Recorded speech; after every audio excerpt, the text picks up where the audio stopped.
What kind of coronavirus? Mwe mutugamba social distancing. Mwe mutugamba mwambala obukokolo. You very people, the police, the army, the UPDF, you're not putting on masks. You're the very people arresting our members and putting them, compiling them under one cell. As many as they are. So who is fooling who? You're fighting against coronavirus, but instead you're promoting it. Kuba okwata omwana n'omujja ku field nga abadde ayimiridde yekka n'omuteeka mu kaddukulu omuli abantu 100.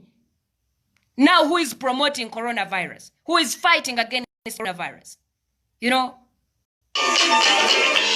Why do you people get to call when I'm on a live?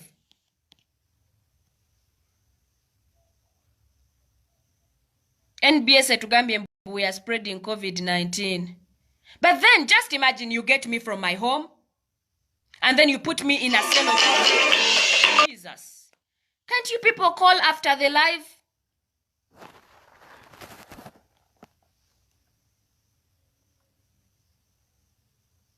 Daphne, I respect you. This is your brother from Nansana, Kabulengwe, Nansana. Thank you. Nsamba Edward, block them. Abosichaba Luis, I just block them. We don't have time to waste with people. You know, they're Nabagambie at this moment. It's not time to look at ourselves in political parties, in religions and tribes. We need to put Uganda at first. Gwebobola banga Uganda where the sawa zino. And whatever is happening, putting aside the political differences, the religion differences, the tribe differences, is it where it is supposed to be? Whatever is happening, is it right? Ngojeko the political differences, ojeko the religious differences, ojeko the tribe differences. Where Uganda is at this time, is it where it is supposed to be? Whatever is happening at this time, is it the right thing that is supposed to be happening? Before you open your mouth to start reasoning out to public matters.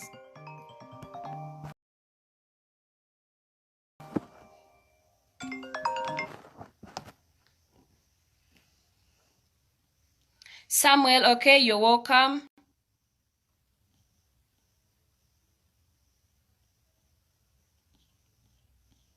So it's really absurd, honestly absurd. Just a few days, we buried our friend Frank, and we still have a comrade Ashraf, who is still, I think, half coma. He cannot talk, he cannot see, he cannot eat, he cannot do anything. And when you ask me what crime he committed, trust me, you won't believe it if I tell you that he is a journalist who was doing his job. And it is the reason why he is in coma at this moment. And you people think Ugandans are that fools, are that dumb to vote you back to power? Hell no. Hell no. Ugandans are watching each and every injustice that you are bringing onto Ugandans. Ugandans are watching each and every tear that you are bringing to them. And they cannot vote you back to power. Forcefully, you're trying to retain yourselves in power. Forcefully. You've stolen our pages. You've made sure that you stop Honorable Chagulanyi from campaigning. You've arrested all his supporters. You've created the highest kind of intimidation. You've done everything to forcefully retain yourselves in power. But the very things, the very injustices you're doing to Ugandans are the very people you want to vote you back to power. Which is impossible. It's kind of a good dream. So, members, let us continue to demand for all our brothers and sisters that have been detained in Kalangala. Kubukubana mwe muchimante baina musango. Bobo okuto omubbi nga benkoko omanyoyo basibe bambi mubbi. Okuto omuntu ng'atemula omuntu oyo bamusibe. Abali b'enguzi babalemye okukwata. Talina musango mubakwata. And to you who is calling me when I'm on a live, you're distorting my network. Civilization sometimes is important.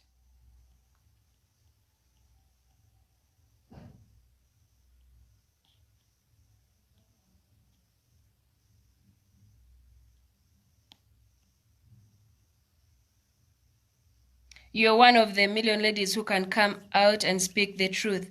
But whatever you're saying is the truth. Gwe naawe muli tuule wakaawo weefumiitiriza olabe ddala ekikwasiza abaana bano ki? Why have they been arrested? What is the clear reason that the police is going to come out and tell us for arresting these people? Basaasanya COVID. Ayimiridde yekka n'omwana gw'okutte n'omusibira mu sseera ey'abantu 5. Ani asaasanya COVID?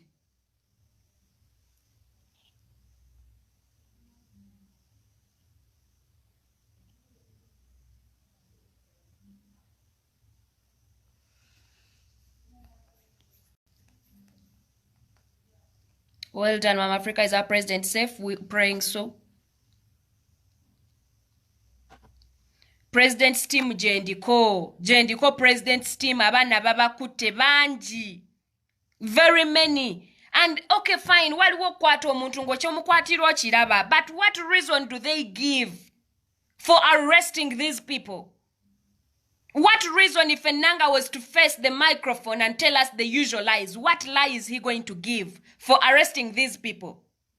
Bakutte bakasoli wani, babakutte balwana nani, babakutte bakubani. These are people who have been arrested on their way peacefully, organized, and they stopped them. Ne batandika baga muyingira ekimotoka. Out of the blue. Out of the blue, because Kalangala is not one of the cited cities that were mentioned to be excluded from the campaigns. So what reason do they give for arresting these people?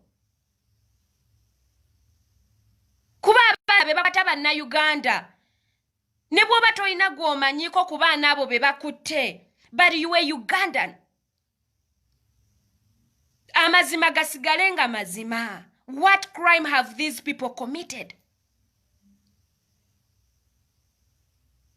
At the moment we're announcing twakava okuzika Frank, but we're still announcing Ashraf. Ali mukoma omwana atalina musango gwe yazza. And you call yourself a Ugandan when you still don't realize all the injustices that are going on. Ne woba towagira NUP, ne woba toli mu byabufuzi. This can happen to you. This can happen to your child. This can happen to your husband. This can happen to anybody. This is not happening in Nigeria. This is happening in Uganda. It doesn't matter whether you're NUP, whether you're DP, whether you're FDC. This is happening in Uganda.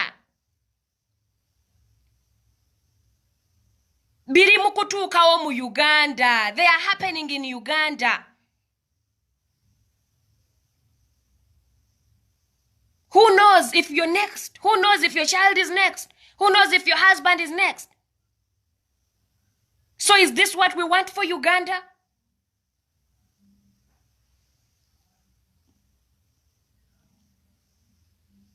When Agambye put the phone in silence. No, but literally some people need to understand I'm on a live. Why you have seen me live? Yes. Why do you need to let me know that you have seen me? No touchment esimu gy'okubako gye ndi mukozesa buli w'okuba network eba evaako.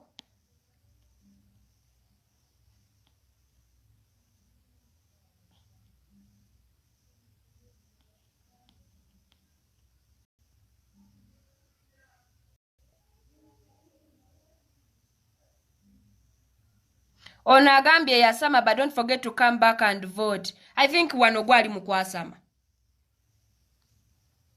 You know, some people just comment because they want to be seen that they are on. Not all of us are shouting from overseas, please. Please.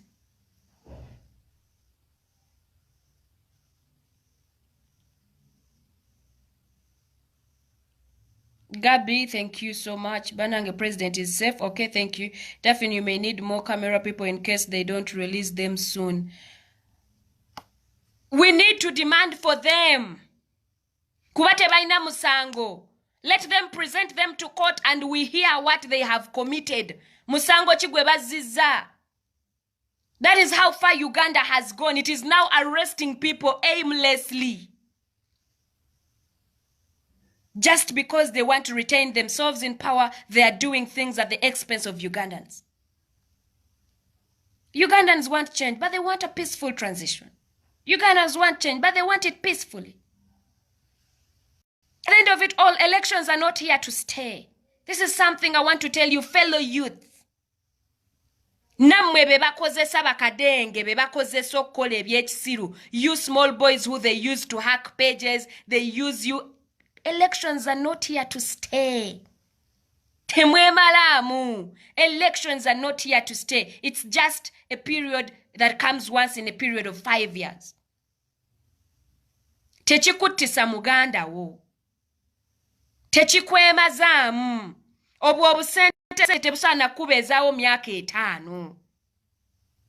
They're gonna suppress you for the next 5 years because you have been given 2-3 millions. They send you to kill your fellas. They send you to harm your fellas with cheap petty cash at the expense of 5 years. Obwo obusente mugenda bulya ne buba bumotoka mugenda buvuga for a very short period. A very short period, not even compared to 5 years. There is no amount of money they can give you that is going to sustain you for 5 years.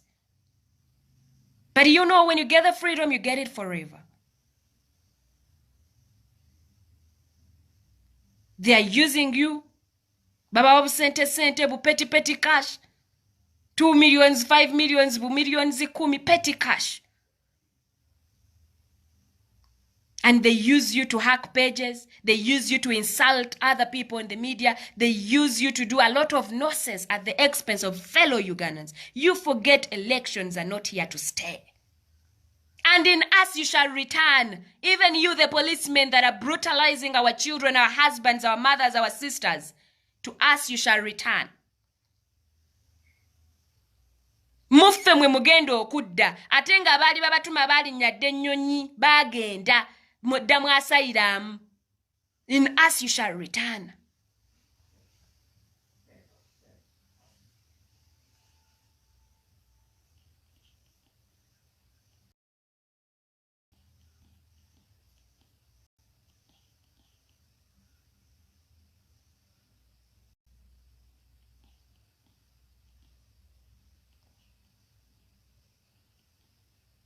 Real KL, thank you, dear friends. It's not time to call each other names, but stand solidarity.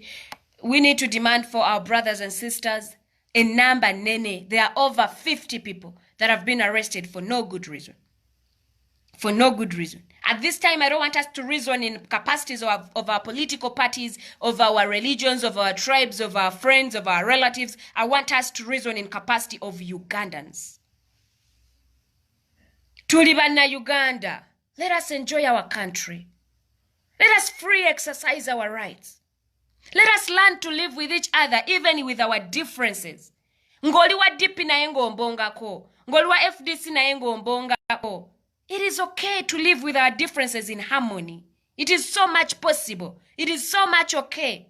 That is the Uganda we want to see. Because you don't support what I support doesn't mean you are my enemy. Abavubuka. Because you don't believe in what I believe in doesn't mean you're my enemy. We can even still stay under the same roof, but when we have different beliefs and ideologies. It is so much possible. But if you accept to be used on divide and rule, to tear down each other, because you don't believe in the same political party, because you don't belong to the same tribe, because you don't belong to the same religion, this is not the Uganda we want to see.